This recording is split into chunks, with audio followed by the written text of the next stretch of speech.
No mai haere mai, welcome and warm Pacific greetings. I'm Kate, and in the intro video I spoke about the purpose for this mahi, why we created this resource, how the videos and resources can help you, the links between other post-viral illnesses like ME/CFS and long COVID, and if you're not sure, how you can identify if you have long COVID.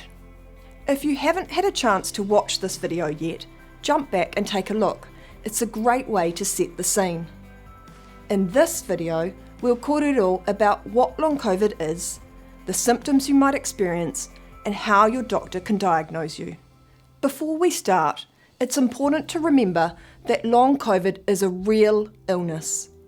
It's not just being a bit tired or anxious, and it can have a large impact on your tinana body, hinengaro your mind, and wairua your spirit. Everyday tasks that we normally take for granted can become very difficult, and it can impact your whānau's life too. This is a virus that's really causing damage in ways that we can't see and often feel. So what is long COVID? Also known as post-COVID-19 syndrome, long-haul COVID, or chronic COVID, long COVID is a collection of ongoing symptoms that happen after you have had the COVID-19 virus. It's normal to experience some symptoms up to 3 months after having COVID-19. However, if you're still experiencing symptoms after 3 months, then you may have long COVID. Anyone can get long COVID, including children, and you don't need to have tested positive for COVID-19 to have long COVID. You could have had the virus without symptoms or only mild symptoms and still get long COVID. I really wanted to raise awareness about long COVID and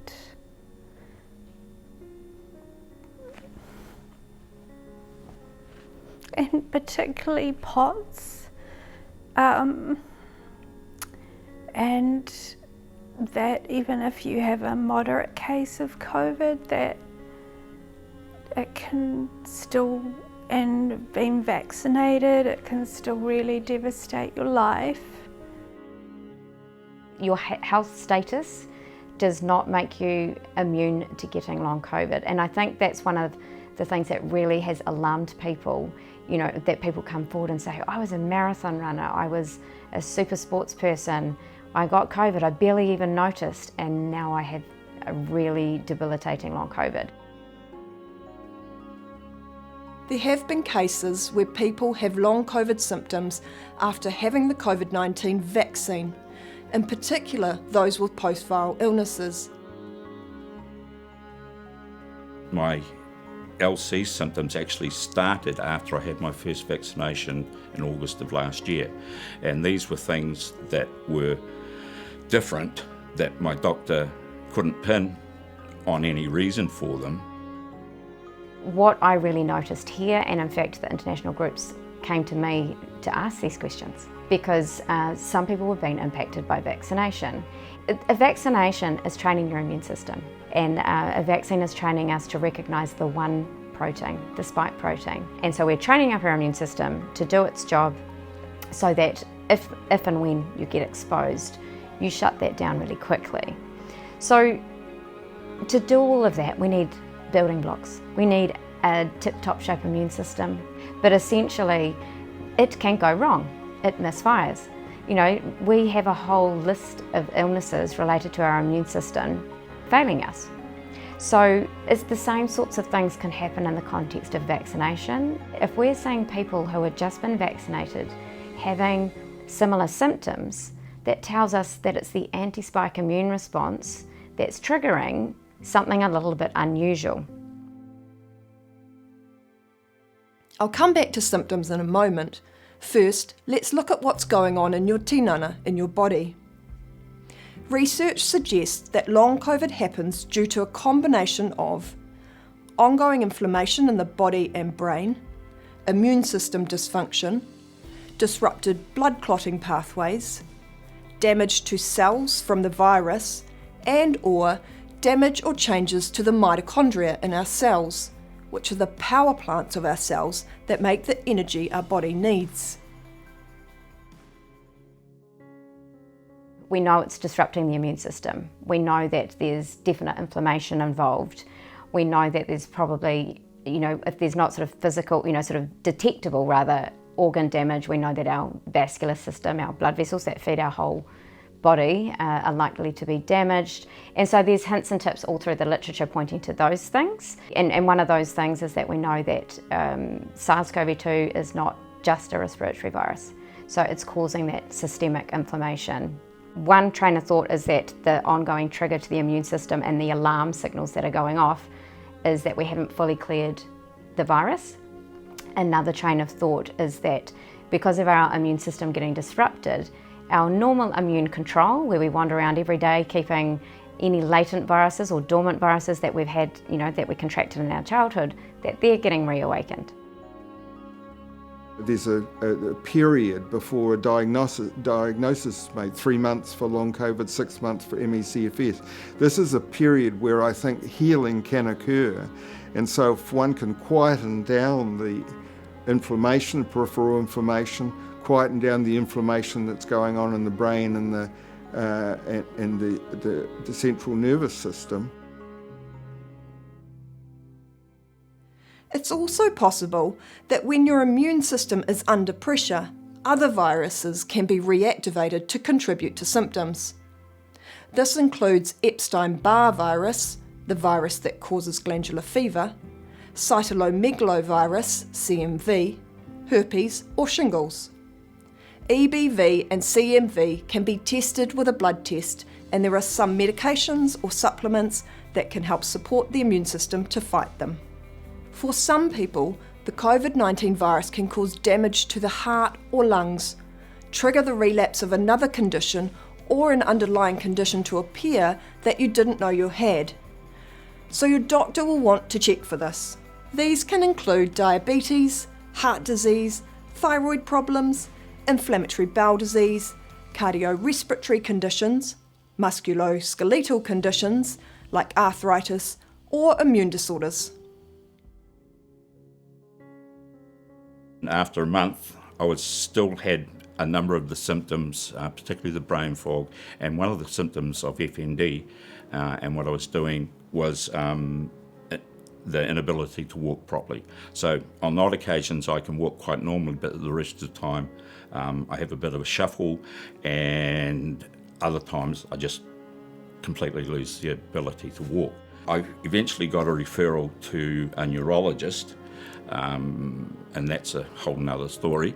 And I saw him at the beginning of October, and he gave the confirmation that my FND had been exacerbated by COVID, and that I had long COVID as well. I never ever used to get hay fever. I do now, like crazy.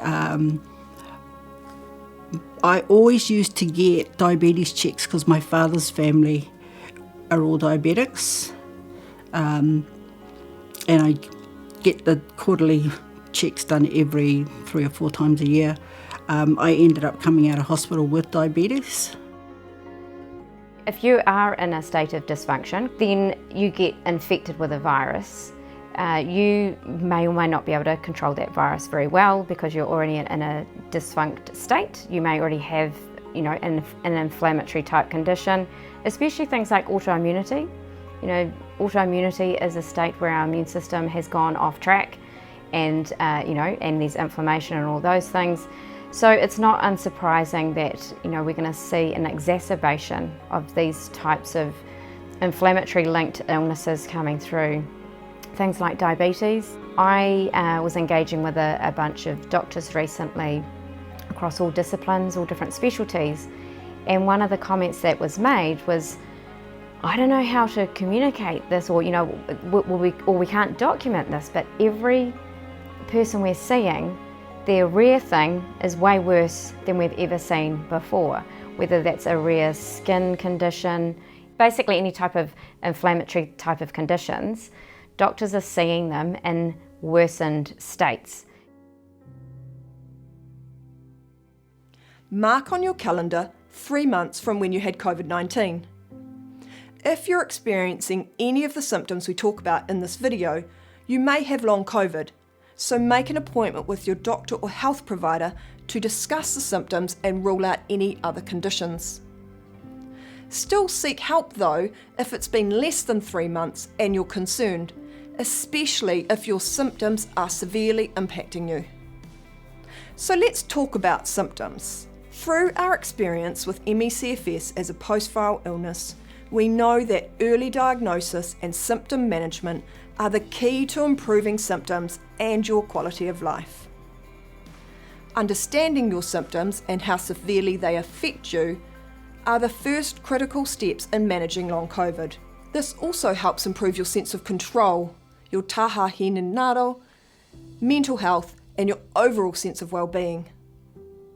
Over 50 long COVID symptoms have been identified, many of which are similar to other post-viral illnesses like ME/CFS.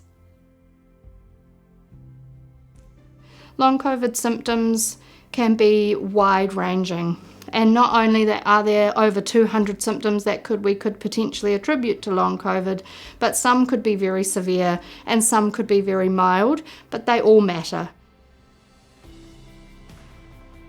The most common symptoms of long COVID are fatigue, brain fog, you know when you just don't feel like your brain's firing on all cylinders, or you can't recall names or process information, trouble sleeping, breathing difficulties, heart palpitations or high heart rate, when you feel your heart beating through your chest or you feel it's too fast, digestive problems, body aches or pain, anxiety and or depression.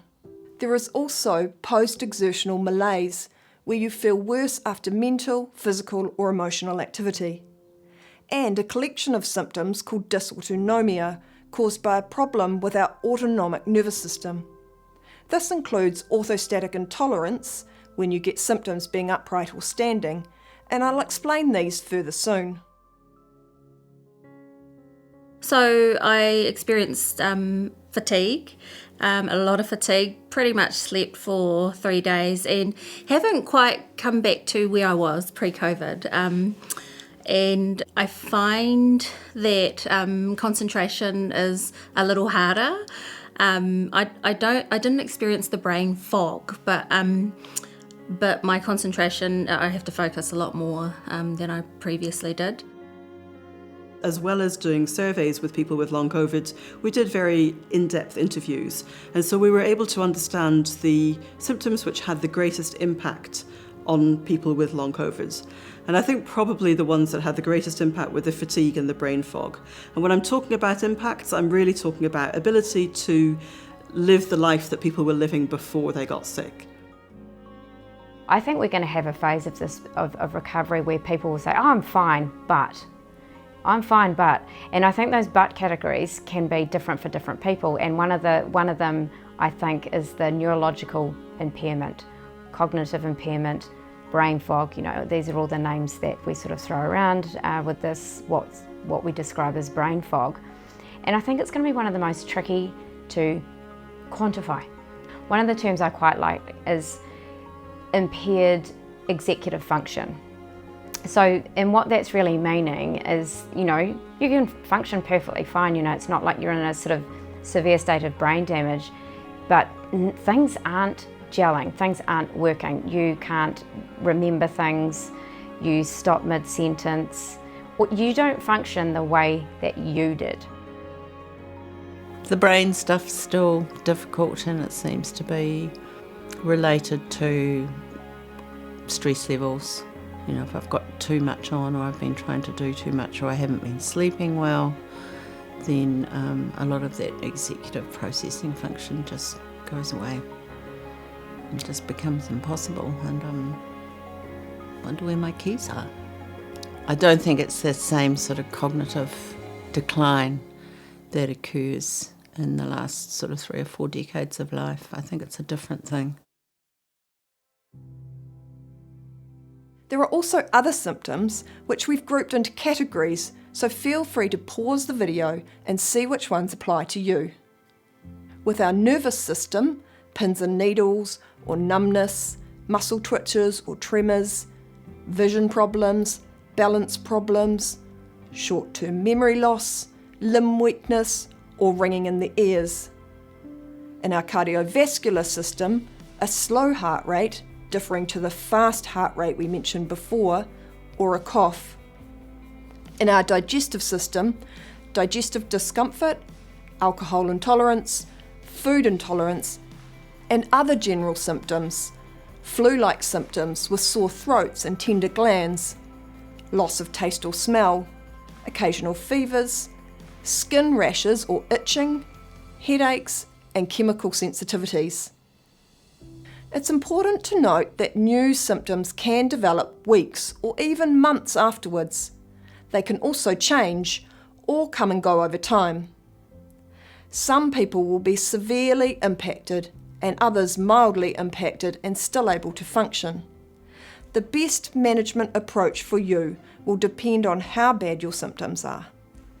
It's important to note that there are a range of symptoms that could be a sign of something more serious. Please see your doctor or health provider urgently if you have any of the following. You can pause the screen if you need to and review the list in the information via the link in the video description. Unexplained difficult breathing, worsening breathlessness or persistent cough, chest pain or tightness, heartbeat feeling jumpy or erratic, a very fast heart rate relative to what you're doing, continuing fever or fever spikes, sudden onset of confusion, including difficulty with everyday tasks such as cooking or driving, sudden and unexplained onset of slurring of words, a bluish tinge to your lips, loss of strength, new onset of severe or unrelenting headaches, persistent diarrhea or abdominal pain, unexplained weight loss, dizziness or repeated fainting, difficulty speaking, swelling in the legs or arms, joint swelling, reduced movement or stiffness that starts within an hour of waking, or sudden onset of pain or cramping in the calf muscle. So I had some lung testing, and because I was very short of breath and my heart rate was going up very high, with a small amount of exercise or doing something.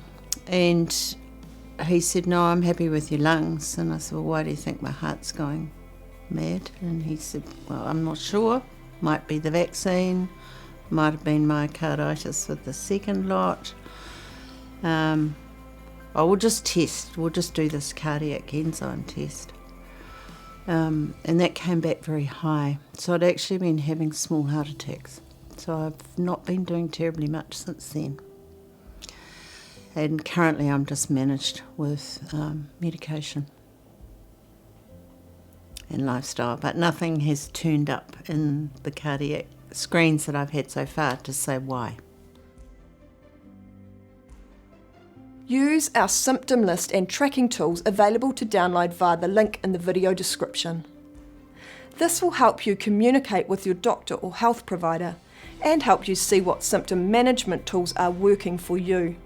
Now, let's kōrero in more detail about the common symptoms of the nervous system and post-exertional malaise I mentioned earlier. Have you found yourself feeling exhausted after a simple task you used to do easily? We mentioned fatigue as a common symptom of long COVID. However, this type of fatigue isn't just feeling tired and doesn't always go away when we sleep. It's an intense fatigue that is overwhelming or feels like hitting a wall. It usually comes with something called post-exertional malaise, or PEM. The sort of symptoms I've had, the main ones I had initially were just this absolutely, it was almost like being run over like a steamroller, and by a steamroller and then being chloroformed. It was fatigue like I'd never had fatigue before, where I just couldn't even get out of my own way. And the brain fog or dysfunction. The worst symptom of all was fatigue. That hit me like a ton of bricks. because I was this really active person, and now I don't even do 3/4 of what I used to do before. Our whole lifestyle got turned upside down a little bit. It's really important to be aware that this isn't just deconditioning. This isn't just because you've been unwell for a couple of weeks. Gosh, it just makes me cry. Utter exhaustion, just utterly exhausted. And I might, with meds, I've had a really good night's sleep, but I wake up exhausted, and throughout the day the tiniest little thing will exhaust me, like just having my little granddaughter playing, which I absolutely love, beside me, and I just get exhausted that I have to have a sleep. Yeah, and going to a medical appointment is exhausting. So the tiniest thing is just, yeah, I can only explain it as utter exhaustion. Post-exertional means after exertion or activity, and malaise means a general feeling of illness and weakness. So PEM happens after an activity that makes your fatigue and other symptoms much worse. It can occur hours or up to days after engaging in an activity and last for days, weeks, or even months. The activity that you do that results in PEM could be physical, mental, emotional, or sensory. And for some people, it can happen with even small tasks like showering or walking, or mental activity such as a Zoom call or work. Something like 3/4 of people said that mental or physical activity made their symptoms markedly or significantly worse. So it's not just, I'll read a book now and I might feel a bit tired for half an hour. It really is, that might actually mean I can do nothing for the rest of the day or nothing tomorrow. This means that you may not be able to carry out or maintain your normal mahi or activities at home or school. I know this feeling really, really well, and it can be incredibly frustrating. It can lead to feelings of anxiety and depression about not achieving the things you need or want to do. The grief and loss that comes alongside this is real.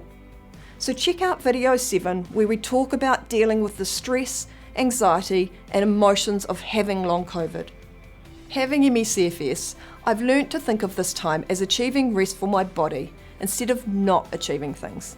I think about being rather than doing, and I've had to learn to let go of what isn't as important around the house or in life and prioritise my activities. This fatigue isn't always visible to others, so it's often difficult to understand how bad your fatigue and symptoms are. They may not understand that you need help, or that you can't do some of the things that you used to do, as they may only see you when you look well.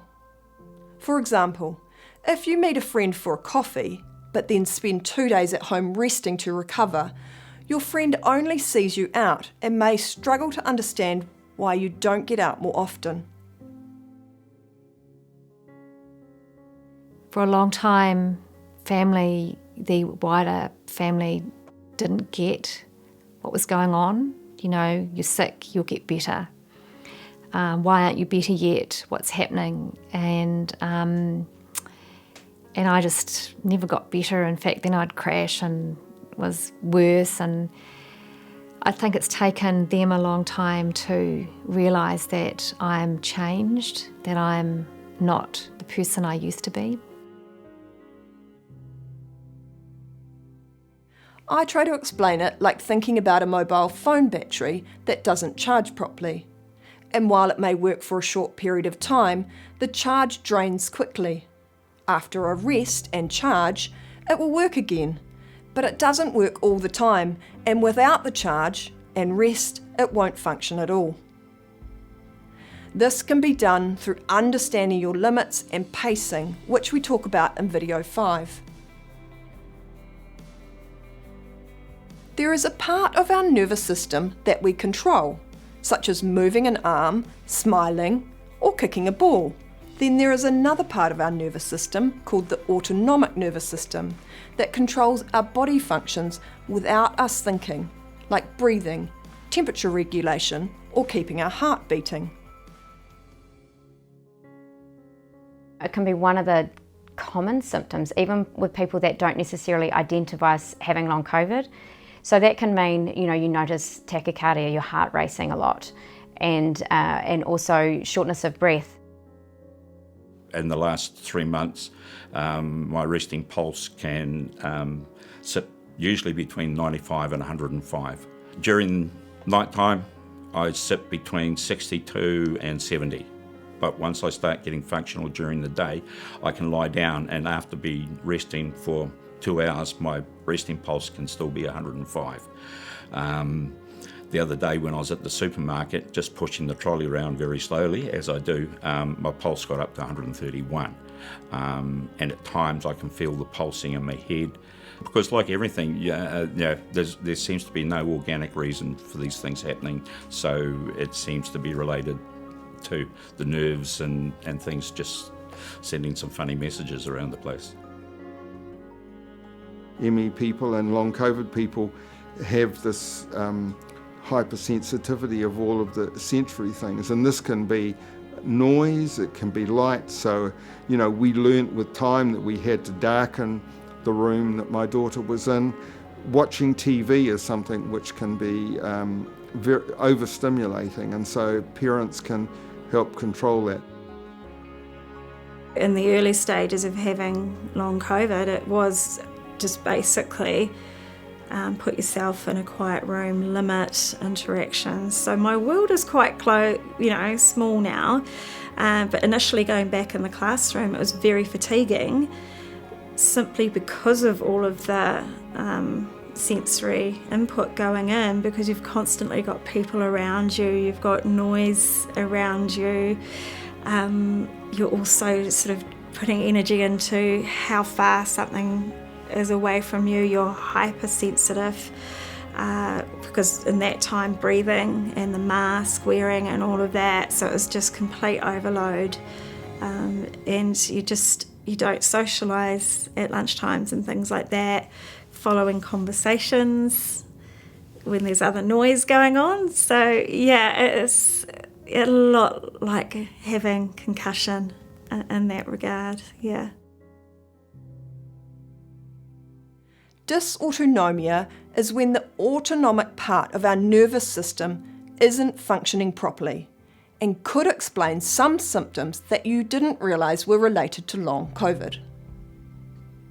I experienced blurred vision on and off for years before I realised it was a symptom of my post-viral illness. Now I know for me it's one of the warning signs that I'm doing too much and I need to stop and rest. I've had a lot of neurological symptoms like headaches, pins and needles in the feet, in the hands, odd sensory stuff, joint stuff. I think the longer I've had an association with this virus, the more it likes to run around my body and find places that I've damaged before, and we'll go and have a party there, kick that bit of fence down again. My symptoms are very, very similar to a severe concussion, with mobility issues layered on top. So basically my legs would stop working. You just suddenly lose all strength and you can't walk and you sort of start to shuffle. And it was very easy to get exhausted. So I spent most of my time just lying down and resting. Getting out of bed to walk to the kitchen would have me very, very tired. So that was continuing right the way through. So I started using a walking stick and got a lot more mobile that way, and doctor organised a mobility parking pass. And that allowed me to do more because we sort of cut the walk out of, you became very aware of how far you could go. to do things, and it was often a short distance. Later on, I developed sort of a tremor.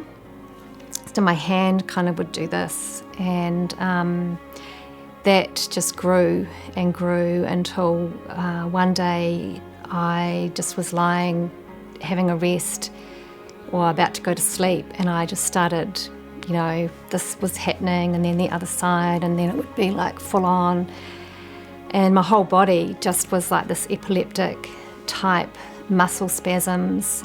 Sometimes my face will go. That's really strange. Chest pains, irregular breathing, forgetting to breathe, and then suddenly realising, I better take a breath, or just always this pain across the top of the chest, and weird pain underneath the ribs. So just weird things were happening to your body all of the time. My palms would peel, and just all sorts of really, really random stuff, which you get used to over time, depending on your stress levels. But it's been really, really hard going, and I probably haven't mentioned all of them. There are different things that I'm doing that give me warnings that something's going to happen. The heat and the temperature is one of the main ones, more than anything else. I could feel myself just heating up to the point where I was just about boiling over. Check out on the screen which ones might apply to you, or download the list via the link in the video description. Symptoms of dysautonomia include dizziness, dry mouth, light and sound sensitivities, changes in vision, cold or heat intolerance, digestive problems, high or low blood pressure, abnormally fast or slow heart rate, excessive sweating or not being able to sweat, anxiety, fatigue, feeling short of breath, feeling thirsty all the time, having trouble swallowing, headaches, and lastly, orthostatic intolerance, which is a form of dysautonomia and means that you get symptoms when you're in an upright or standing position. Orthostatic means upright, and there are several types of orthostatic intolerance, but the one that is particularly common in post-viral illnesses is POTS, postural orthostatic tachycardia syndrome. In video 4, we caught it all about the symptoms of POTS, how it occurs, and what you can do to reduce the symptoms. In video 7, we talk more about the nervous system, stress and emotions, and strategies to support your nervous system. The last part of this video is about diagnosis. There is no diagnostic test for long COVID. However, a lack of a test doesn't mean long COVID isn't real. To make a diagnosis, your doctor or health provider will ask you about your symptoms and your medical history to understand if you have an underlying or related condition before diagnosing long COVID.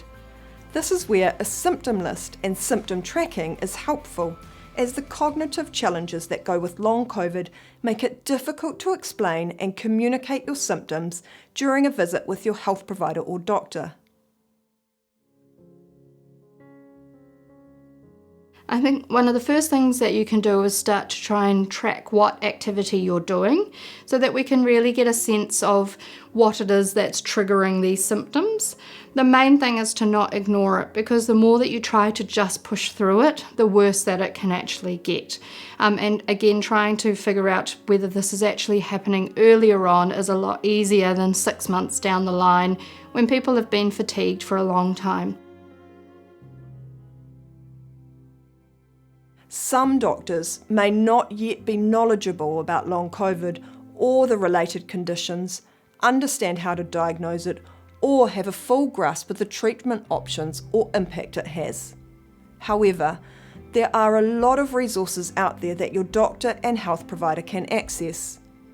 Video 12 talks about working with your health provider and includes information you can download and take to your appointments with you. This video contains a lot of information, so you may want to watch it again later or take some notes to look back on. Long COVID is complex. Anyone can get it, and there are many symptoms that can vary in severity and vary from person to person. Early diagnosis is important, and there are many things you can do to manage your symptoms and improve your quality of life. The first step is to understand and record your symptoms. Be mindful of your limitations, be kind to yourself, and reach out for support and help when you need it. It can be hard for others to understand, but don't be afraid to talk to whānau, friends and colleagues to help them understand so they can help you. Ngā mihi, and thank you for watching. Please do get in touch if you have any questions, and if you found this video helpful, please share it.